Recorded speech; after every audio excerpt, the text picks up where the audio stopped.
Christmas అనే మాటకి అర్థం ఏంటంటే క్రీస్తు. క్రీస్తు అంటే లోక రక్షకుడు అని అర్థం. అలాగే మాస్ అంటే గుంపు అని అర్థం.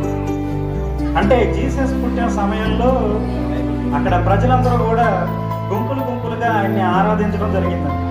అందుకే దీనికి ఒక పేరు క్రిస్మస్ అనే పేరు వచ్చింది. మరి జీసస్ నుంచి మనం ఏం నేర్చుకోవాలి అంటే, జీసస్ని మనం ఒక దేవుడు అనే కోణంలో చూడకుండా గొప్ప సోషల్ రిఫార్మర్ అనే కోణంలో చూడాలి.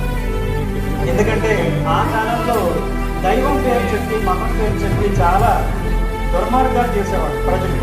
కొంతమంది మతాధికారులు అయితే భయంకరమైన బలి అర్పణలకి ప్రజల్ని చంపడం ఇలాంటి ఘోరమైన పాపాలు చేసేవాడు.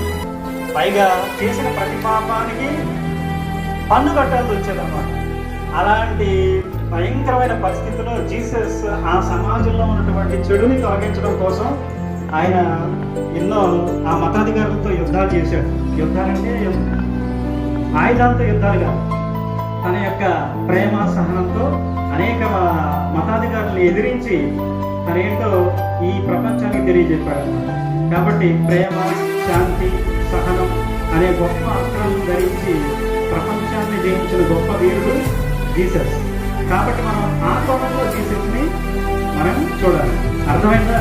ఇవాళ ఎవరైనా మీ అమ్మ నాన్న చిన్న మాట అంటే మీకు కోపం వస్తుంది, అవునా? భరించలేకపోతున్నారు, కొంచెం కూడా ఓర్పులేదు. మరి జీసస్ నుంచి మనం ఏం నేర్చుకోవాలి?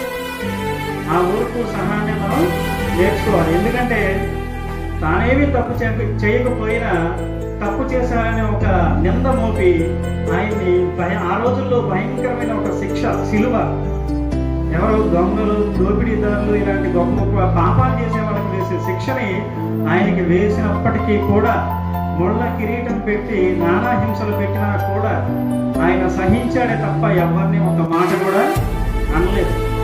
కాబట్టి అటువంటి సేవ, సహనం, శాంతి అనేది మనకి రావాలి అంటే జీసస్లోని గొప్ప గుణాలను మనం అలవర్చుకోవాలి. అర్థమైందా? కాబట్టి మంచి ఎక్కడున్నా మనం తీసుకోవాలి. అది ఏ మతమైనా పర్వాలేదు, ఏ జాతి అయినా పర్వాలేదు. కాబట్టి మంచి ఎక్కడైనా, అంతేనా?